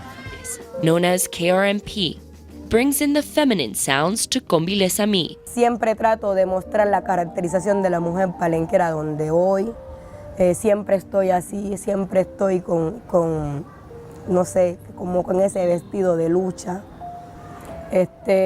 Pues no, ahí siempre estoy trabajando por fortalecer nuestra identidad cultural y pensando siempre en la igualdad. Identidad sangre negra, macuagro. With Cómbiles a mí, Kayla works directly with more than 70 kids in Palenque. She says she hopes to empower through music and action, instilling pride of their African heritage. Que ustedes nunca lleguen a rizar su pelo porque consideren que su pelo es un problema. Ha visto tanta discriminación por nuestro pelo que muchas veces nosotros decidimos rizarnos el pelo porque hay mucha gente que no conoce y no acepta nuestro pelo natural. That's Colombia. And yeah, if you notice, they have the same plight as us in the United States, and also them in Brazil. They are considered black or Afro, and they have no history besides that they were taken as slaves from Africa. They just identify with Africa. No identity. Let's go to Argentina. The Afro-Argentines are black immigrants from Africa who were enslaved in Argentina in the 18th century. Their large numbers formed a significant part of the Argentina population, but after a few years, their numbers decreased. In 1778, according to a census carried out by the Spanish Council, it was discovered that the Afro-Argentines were about 37% of Argentina's population. Many years later, they dropped to about 15% of the total population, and now Argentina is currently the whitest country in South America. Due to the limited population of the Afros, it's almost impossible to find them in notable careers such as sports, journalism, politics, and many more. In this video, we are going to be talking about the Afro-Argentines and what led to their reduction and eradication in Argentina. Let's dive right in. Their history. In the 16th century, black people were captured from their homelands in Africa and enslaved with their feet and hands chained. Some were from Cape Verde Islands, while the majority were from ethnic groups speaking Bantu languages, from territories, which comprise Angola, the Democratic Republic of Congo, and the Republic of Congo. There were a few Yoruba and Iwe. In the 1600s, according to an estimate, 12 million African slaves got to Latin America through slave ships. But while passing through the Atlantic, about 10 to 15% of the captured slaves died, and many more died during the process of enslavement while traveling through the interior part of Africa. There's a record of about 40 deaths for every 100 slaves who successfully reached the New World. Some of these black men were captured and taken to Buenos Aires, which is the capital of Argentina. Their main commercial activity at the time was trading slaves for money. The slaves were forced to work in agriculture, livestock, domestic activities, and crafts. In urban areas, most slaves made handicrafts for sale, while the revenues earned went to their masters' pockets. The Buenos Aires neighborhood of San Telmo and Montserrat had a large number of slaves, although most were later sent to the interior provinces. Due to the profit earned from the business, the slave trade industry became prominent, and about 70% of the trading activities in Buenos Aires involved capturing and importing slaves from Africa. Soon, it became a legalized trade in the country. In the late 19th and early 20th centuries, the government made a call for European immigrants, and this caused an increase in the number of white people due to the Europeans who migrated. With more European immigrants in Argentina, the prospects for a whiter country were achieved. Due to interracial marriages, a new mixed race was created, and this kept reducing the black skin color. The European immigrants affected the labor market, with former slaves and their descendants facing increased competition for employment. There was a rise in economic competition, combined with racial prejudice and discrimination. Deteriorating health conditions was another major factor that led to their decrease in population. In 1864 and 1871, the Afro-Argentines lost a higher percentage of their population to cholera and the yellow fever epidemic, respectively. Many Afro-Argentines lived in precarious conditions, with limited access to basic services such as clean water and sanitation. Moreover, they faced discrimination and social exclusion, which limited their access to medical care and other resources that could help them prevent or treat the disease. To have a better life and enjoy citizenship rights, they had to opt for an option to make their offspring white. The new generation of people born from interracial marriages were referred to as the non-whites, which was a superficial term that embodied the government's denial of its racial diversity. If Argentina's current population were to be studied, it would be noticed that the non-whites population is higher than both the pure blacks and the whites population. Interracial marriages functioned like a whitening cream. Accompanied by the whitening was a loss in their black identity, not just in genetic makeup and skin color, but in consciousness as well. About 90% of the people in Argentina today, who are identified to be white, is proof that many Argentines are ignorant of their ancestry to the extent that they really can't tell if they are indeed white, or they are descendants of Afro-Argentines. All of these factors contributed to the marginalization and eventual disappearance of the Afro-Argentine community. Today, Afro-Argentines make up a very small percentage of the overall population, estimated to be around 1% or less, and their cultural and historical contributions to Argentina are often overlooked and underrepresented. You should be noticing a trend. It's the same story told over and over for these descendants of the slave trade. Again, if you stop looking at it through secular eyes of race and actually understand what the Bible has said and prophesied, you will see that there is a people scattered and cursed for the sins of their ancestors. Now, as I've shown, it is the same story over and over. But I want to highlight this point one more time because it's really important to really grasp. Because, understand, the devil knows Bible prophecy. Now, he can't stop it from being fulfilled, but he does do everything in his power to reduce the number of us that will walk in it. So what he did in South America was create a culture of intermingling that is a different version of assimilation. It was assimilation by intermingling. This documentary of the Vanishing Negro in Brazil explains it well. Is not a ghetto. People live here not just because they are colored, but because they are poor. It is possible for the Negro to educate himself and move out. And he can also marry out. My daughter is married to a white man, and she has no problem at all. She's very light-skinned, you know.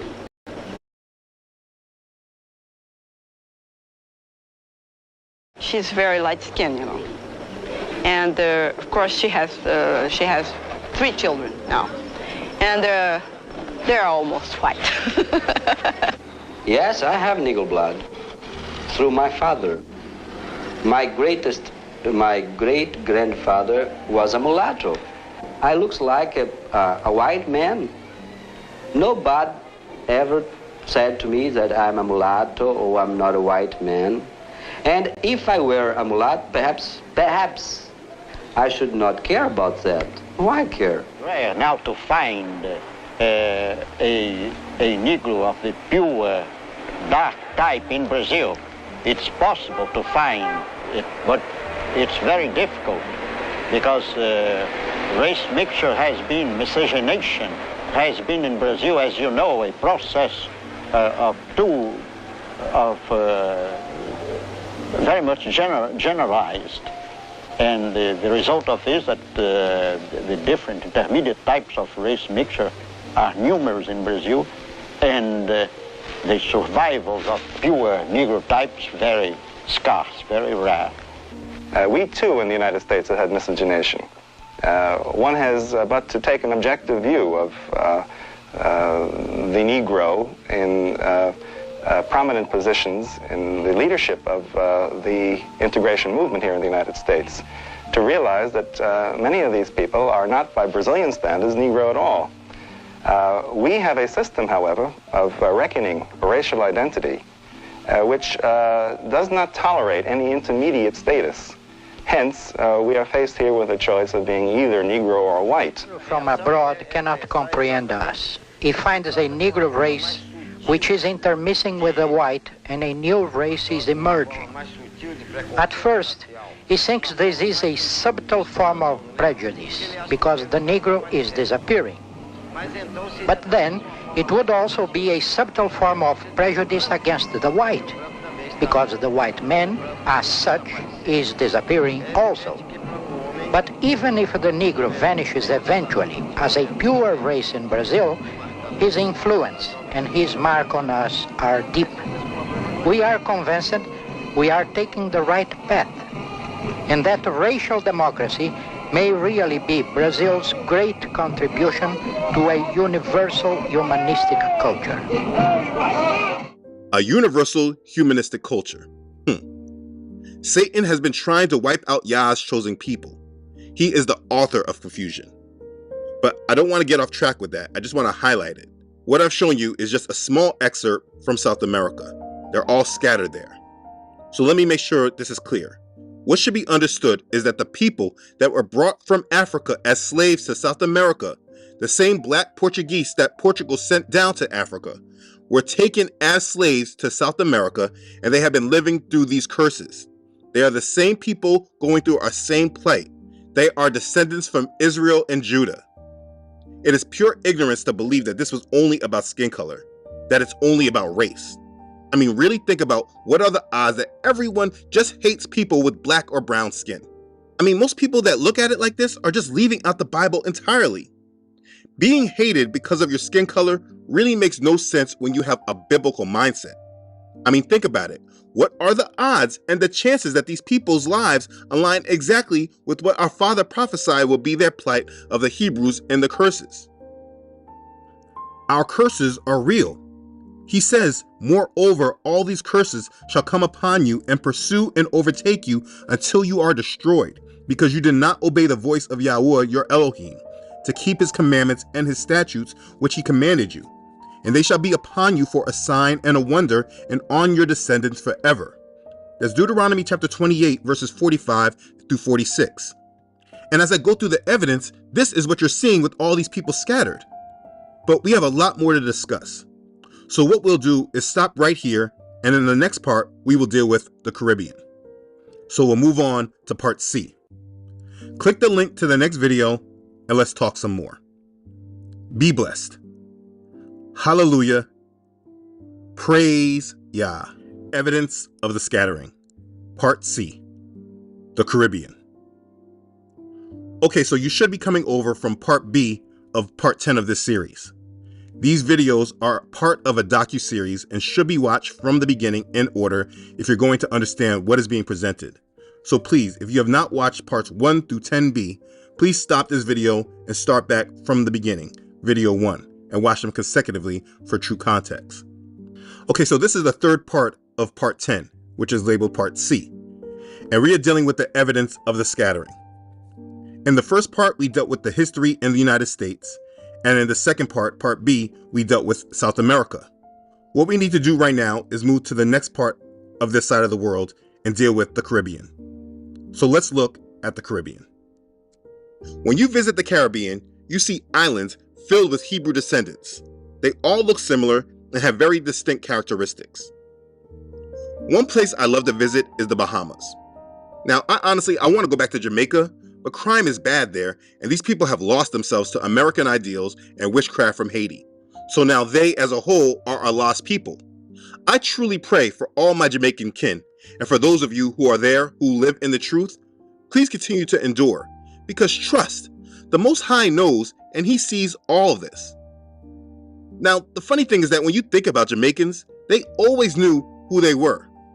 When I think about Jamaican food, before they brought in all that pork and all that seafood and stuff, their food is very close to Hebrew cuisine. Like, I imagine when I have my curry goat or oxtail, that this is what Rebecca made for Isaac when she helped Jacob steal the blessing from Esau. It's that savory meat. Anyways, they always knew about our father, that's what I'm saying. Yeah, the Rastafarians did. They couldn't take it away from them. But then, the Masons confused them with the Selassie business, and it confused them and brought them out of the truth. That's why there's no power there. But many of them had inklings of the truth. If you listen to songs from Bob Marley, he alluded to many of these things. But also, again, because it was tied with confusion and it was not pure, it's why it had no real power. The point I'm saying is that I love the Caribbean, because to me it feels like home, only because many of the islands are not very assimilated, so you will see your people everywhere. Go to places like the Bahamas. It's like being in a Negro movie like Boomerang with an all-Hebrew cast. It's very different than our lives in America, is what I'm saying. They look like you. Many of them look like your cousins. You'll see a lot what we call doppelgangers. It's because we are all scattered. But unfortunately, we do not have knowledge of ourselves.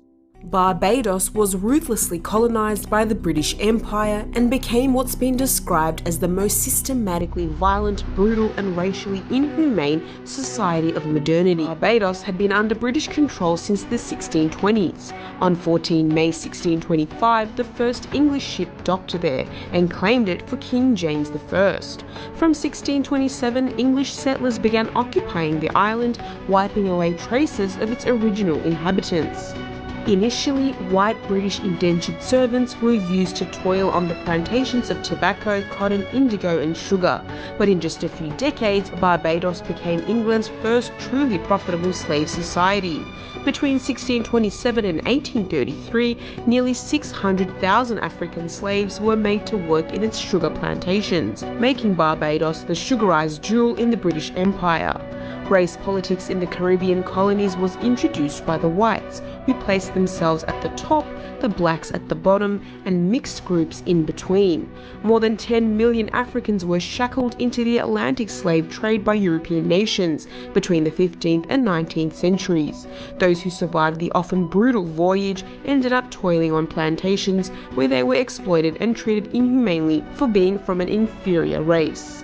In 1834, slavery was abolished in Barbados, and the island nation went from being a colony to a fully independent state in 1966. Despite this, the Queen still remained its head of the state. It has taken Barbados 55 years to be reborn as a republic, but it will remain within the Commonwealth, a group of 54 countries across Africa, Asia, the Americas, and Europe. The historic handover ceremony was attended by Prince Charles, who acknowledged Britain's appalling colonial legacy. From the darkest days of our past and the appalling atrocity of slavery, which forever stains our history, The people of this island forged their path with extraordinary fortitude. The last country to end ties with the crown was the island nation of Mauritius in 1992. And now, with Barbados withdrawing from the monarchy, will other countries follow suit? The original inhabitants of Jamaica were the Arawaks. They came from South America and cultivated the land on the island and fished from the sea. But all that changed in 1494 when Christopher Columbus docked in Jamaica and, in true colonial fashion, claimed the island for Spain. A few years later, on his second return to Jamaica, his crew suffered a shipwreck, and they spent a year on the island waiting to be rescued. By 1509, the Spanish built their first settlement there. They enslaved the indigenous population, and by the early 17th century, most of the Arawak people had died from the diseases that the Spanish had brought with them, and from being overworked amid poor slave conditions. A small number of African slaves were also brought to the island. In 1655, the English led a successful attack on the Spanish in Jamaica. The Spanish surrendered, freed their slaves, and fled to Cuba. The free slaves would come to be known as the Maroons and took refuge in the highlands. They cultivated the land, hunted across the region, and married with some of the remaining Arawaks. The Spanish never recaptured Jamaica, and England took formal possession of the island in 1617. The English needed slaves to cultivate sugar, indigo, and cacao, so they brought more African slaves to the island. Jamaica ended up becoming one of the busiest slave markets in the world. In the 18th century, Jamaica's sugar production reached its peak before it was rivaled by coffee production. 300,000 slaves were living in Jamaica under terrible conditions. Between 1780 and 1787, an estimated 15,000 slaves starved to death. Slave revolts occurred frequently, and some of the enslaved ran away to join the Maroons. The British also destroyed many Maroon settlements, which eventually led to what is known as the Maroon Wars. 600 Maroons were even deported to Nova Scotia by the British. In 1807, the transatlantic slave trade was abolished, and by 1838, slaves in the colonies were freed. Many former slaves moved off the plantations. Some governors brought thousands of plantation workers from India, hoping to reduce their costs and avoid paying the former slaves high wages. But the plantation system collapsed, leading to widespread poverty and unemployment. In 1866, the British Parliament declared Jamaica a crown colony, and everything from the police force to the schooling system was reorganized. A lucrative banana trade was established. In the 1930s, in the wake of the Great Depression, Jamaica was hit hard. A worldwide economic collapse ruined the banana trade and brought about mass unemployment and poverty. There was widespread violence and protest. Labor unions were formed, and Jamaicans demanded independence. By 1962, after more than 300 years of British rule, Jamaica gained full dominion or independence under the Commonwealth. The country set its own constitution, which was to retain the British monarch as its head of state. In 2021, the Jamaican government announced that they would ask Britain for compensation for forcibly transporting hundreds of thousands of Africans to work on plantations that paid its fortune to British slave owners. You see, no one knows who they are except that they are black and from Africa, or they just go by the island that they're from. This is not just us in the United States, but people all over the world. Like, for instance, it happened in Canada too. DeAndre Campbell, Michael Elligan, Dwayne Christian, just three of many black Canadians involved in use of force cases involving police in Canada. Each one under the age of 30. Each story a tragedy related to hundreds of years of history before Canada was even a nation.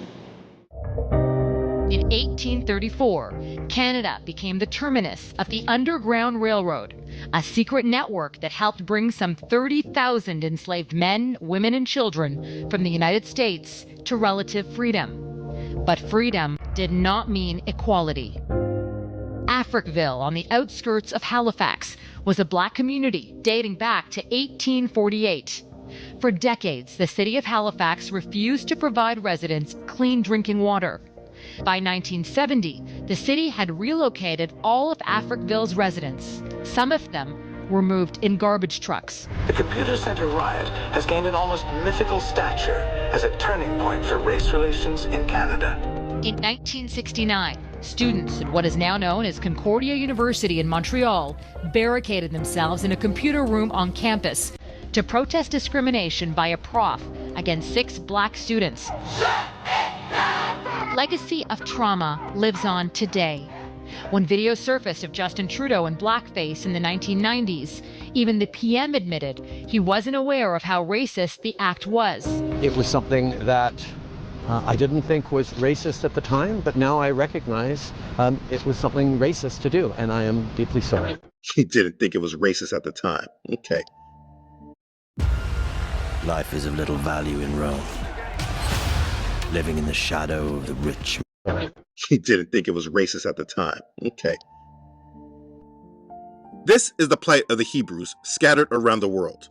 No matter where you look, these descendants of slaves are at the bottom and have no identity besides a skin color. If you see all this and call yourself a believer in the Bible, but think this is only about skin color, you are in the strong delusion. It is honestly crazy to think that this is all about skin color and call yourself a believer of the scriptures. These people are all around the world scattered, and they have said to have no identity except being black. Really? If you go back to part 1 in my introduction video, I explained that for the most part, everyone else in the world normally may have an idea of where their family descends from. It's not like us with just a skin color or a continent. But we are the only people that know ourselves by a skin color or by a continent.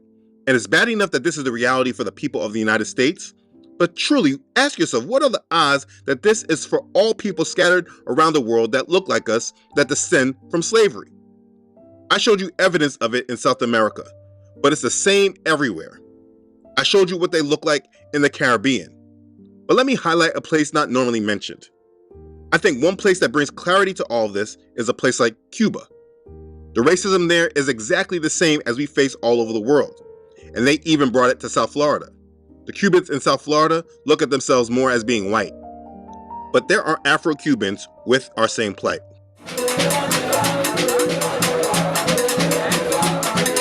Estoy hablando de racismo en Chile, que es el racismo más fuerte que hay en el Caribe. Yo creo que el racismo que se expresa en Cuba tiene que ver con esa cultura, con esas mediaciones entre el que está arriba, el blanco, el poder, la ley, el dinero, y el que está abajo, que es el subalterno, el criado, el esclavo, el que no tiene dinero, el dominado, el oprimido.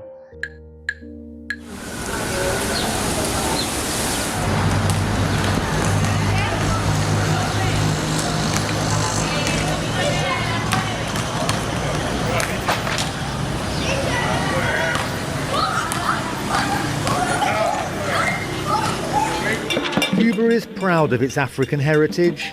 About 1 million African slaves were brought to the island, mostly to work on sugarcane plantations, from the 16th century until the abolition of slavery in 1866. About 60% of Cubans have at least some African ancestry. In our religion, in our culture, we all equal. Blacks, whites, mulattoes, we all the same. Whites are even practicing our African religion.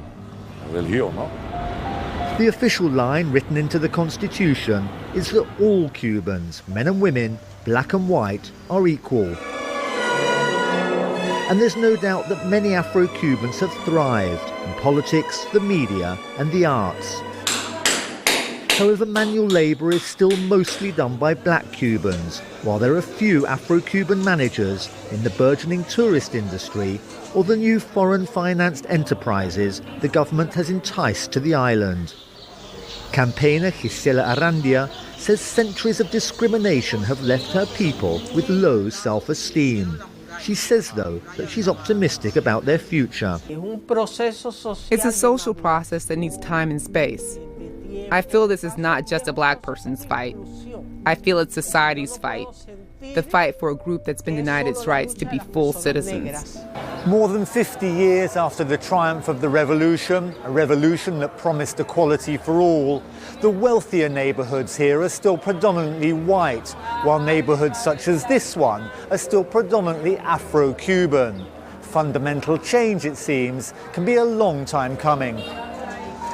It was only when this Afro-Cuban housing project was renovated that lifelong resident Barbara felt that she and her neighbours began to be accepted by the rest of Cuban society. It was because we're black. The problem was because we're black. They saw us as uncultured, but not now. And listen, there is so much more that I can illustrate, but I think this last example will stress the point that I'm making the best. Hey, look, me presento. Presento, sí. Presento a Adiel. Adiel del Bronx. Del Bronx. Here he is. No, aquí en Cuba. Aquí en Cuba. No, él es de Nueva York. No, él es de Nueva York, está en Cuba. Mentira, de Cali. Él viene del puente del Piñal de Buenaventura, véalo, vea. Hey, this is my brother, he's my cousin, mi primo de Nueva York. Está en Cuba trabajando, no sé por qué, pero trabaja aquí vendiendo coco. Sí. This brother put this on Instagram. This was 3 Negro men walking through Havana, Cuba. One was Cuban, one was Colombian, and one was from the United States. The brother talking was the one from the United States. He was from the Bronx. He said the people were so confused because they literally could have come from any country. They all looked similar, except that they were from 3 different places, 3 different countries. If you saw them walking together, they would look related. You might have thought that they were all related until they spoke and they all had different languages. You see, none of them know who they were outside of where their families were dropped off to. These men did not actually know each other. That's what I'm trying to illustrate. This is the scattering. Now, I want to be very thorough with this, so what I'm going to do is stop here, and I'm going to pick this back up in the next video because there's more to see and understand, and I don't want to overwhelm and make these videos too long. In the next part, I'm going to take you to the other side and discuss what is going on in Asia, Africa, and Europe, because this scattering is a real thing, and I want it to be plain to see. So we will pick this topic back up in the next part. This will be part A, and the next part will be part B. You must remember that the scattering is prophecy. It says, and Yahuwah will scatter you among the peoples, and you will be left few in number among the nations where Yahuwah will drive you. And there you will serve gods, the work of men's hands, wood and stone, which neither see, nor hear, nor eat, nor smell. Deuteronomy chapter 4, verses 27 and 28. Also Yahusha prophesied, and they will fall by the edge of the sword, and be led away captive into all nations. And Jerusalem will be trampled by Gentiles until the times of the Gentiles are fulfilled. Luke chapter 21, verse 24. You see, the Bible is a real book. And if you understand this, it can not only build your faith, but help you truly understand the world and what you're actually looking at in this world. Remember, right now, many of you watching are the dry bones, and it's time that you are awakened. And this series is trying to do just that. So now that you understand who you are a descendant from the house of Israel and Judah, and your life has been cursed because of the rebellion of you and your ancestors. Please continue on to the next part and allow me to continue to show you more evidence of the scattering around the world. I hope by now that you have made it this far in the series, it has at least got you thinking. Again, right now, many of you are the dry bones. And as Ezekiel 37 verse 11 says, you may believe your hope is lost, and you yourselves are cut off. But I am here to show you the complete opposite is true. Your hope is not lost, and you yourselves are not cut off, if you just awaken and be who you truly are. So I will show you. Click the link to the next video, and let's talk some more. That's the thing, we heard that for a long time, but there's actually nowhere in the Bible that says spiritual Israel. Oh no, but the thought is there, that they would be replaced by people, even the Gentiles would be taken in among, be taken into the fold. God's not dealing with only Israelites today. Yes, he is. Oh, okay. That we don't agree on, but I can definitely bring you something back to read about it. Okay, well look. We're talking about, like, say, the New Testament, right? Because that's where everybody gets the stuff from, right? But when you look at Hebrews, okay, where the New Testament is defined, you'll see that God is only dealing with Israel still, right? You talking about Revelation? No, I'm talking about Hebrews chapter 8. Okay. We can start in verse 8, right? It says, for finding fault with them, he saith, behold, the days come, saith the Lord, when I will make a new covenant with the house of Israel and the house of Judah. Who's that? That's Israel. No. Judah and Israel, these are the two nations, meaning the two kingdoms of Israel. So you had Judah, which was the southern kingdom, which was Judah, Benjamin, and Levi. Then you had Israel, which was the northern kingdom, starting with Ephraim and going down, all the other tribes. So those are the two nations that he's talking about. When you read the scriptures in different places where it says the two nations and that other nation, another nation, it's talking about the northern kingdom. It's not talking about everybody on the planet. But it's going. It says, not according to the covenant that I made with their fathers, letting you know that it's a physical thing. Okay? In the write it on their hearts instead of that written law code that he had given them. Don't jump in. Not according to the covenant that I made with their fathers, in the day when I took them by the hand to lead them out of Egypt. So now you know they're talking about Israel. Plain. Right. Okay? Not according to that. Right. Hold on. You're adding. You just read. No. You just read it. Not according to the covenant, meaning what? The old covenant. Because the old, not the law code, the old covenant was the law of sacrifice. Hold on a second. That's what the Bible always refers to the law covenant. It's Mosaic law. Hold on. But the Mosaic law is still in effect. Without the... Hold on. You got to listen. Because you're jumping. It's something that you were told, but you got to read. Okay. Right? Not according to the covenant that I made with their fathers in the day when I took them by the hand to lead them out of the land of Egypt, because they continued not in my covenant, and I regarded them not, saith the Lord. For this is the covenant that I will make with the house of Israel. Who's the house of Israel?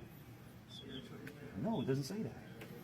In that verse. No. All the Bible has to be taken in consideration. Hold on. The whole Bible is taken in consideration because there's no contradiction. Remember, he mentioned the fathers, letting you know it's a physical thing. Okay? It wouldn't be like that one. This one would be written on the heart. And combine that with the scriptures that talk about him no longer dealing with them as a people exclusively, but everyone. No, where does it say that is what I'm asking. I can't believe you're asking me that.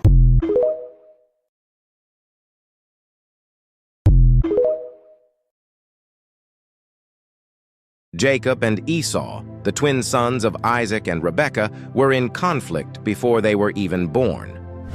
Rebekah, troubled by the fierce struggle in her womb, sought Yahweh for understanding. His reply was ominous. 2 nations are in your womb, and 2 peoples shall be separated from your body. One shall be stronger than the other, and the elder shall serve the younger. From the start, Yahweh revealed that these brothers represented opposing spirits and destinies, one aligned with divine purpose and the other consumed by carnality.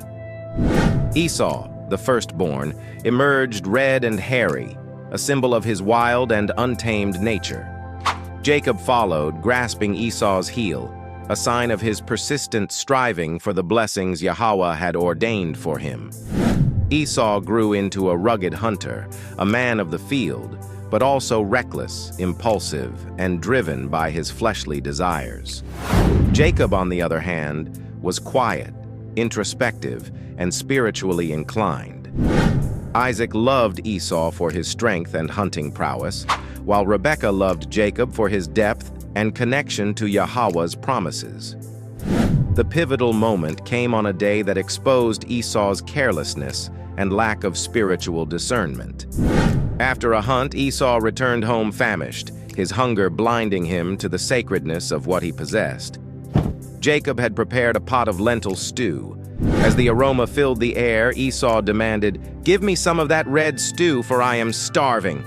Jacob, sensing Yahweh's will and the depth of Esau's disregard for spiritual matters, seized the moment. "First, sell me your birthright," Jacob said. Esau, consumed by his immediate desires, scoffed. "What good is a birthright if I die of hunger?" Without hesitation, he swore away his birthright, trading an eternal inheritance for a fleeting meal. That day, Esau exposed his unworthiness for Yahweh's covenant, valuing the temporary over the divine. Years later, as Isaac aged and became blind, the time came to bestow the patriarchal blessing. Rebekah, remembering Yahweh's prophecy, devised a plan to ensure the blessing would go to Jacob, as Yahweh intended. Esau, oblivious to the spiritual weight of the moment, was preoccupied with his father's favoritism and his own entitlement to the blessing. Rebekah instructed Jacob to present himself to Isaac as Esau, ensuring that the blessing would pass to the one Yahweh had chosen. Jacob, reluctant but obedient to his mother and Yahweh's will, approached Isaac. The plan succeeded, and Isaac unknowingly bestowed the blessing on Jacob. When Esau returned and learned what had happened, his entitled arrogance turned to a bitter rage. He cried out to Isaac, "Bless me, Father! Is there no blessing for me?" But the blessing had already been given, and Isaac solemnly told Esau, "Your brother has taken your blessing, and he shall be blessed." Esau's anger burned deep. Feeling betrayed, though it was his own disregard for Yahweh's covenant that had cost him, Esau vowed to kill Jacob. His bitterness consumed him, creating an eternal rift between the brothers and their descendants. If you enjoyed this story, please subscribe, share, like, and comment. Thank you, and see you soon. Is white. It's simple logic. His son is white. That's not proof. I'm white. My son is black. I'll pray for you, Walter. Ever touch me again. You're getting hysterical. God will never forgive you for having a black child. How do you know, Vivian? Maybe he'll be pleased. Maybe God is black. You will burn in hell for saying that, Walter. We gotta praise God. Let's count our blessings. I'll teach you a lesson, and yeah, we gonna praise God. Yeah. We gotta praise God. Let's count our blessings. I'll teach you a lesson, and yeah, we gonna praise God. We gotta praise God. Let's count our blessings. Let's count our lesson, and yeah, we gonna praise God.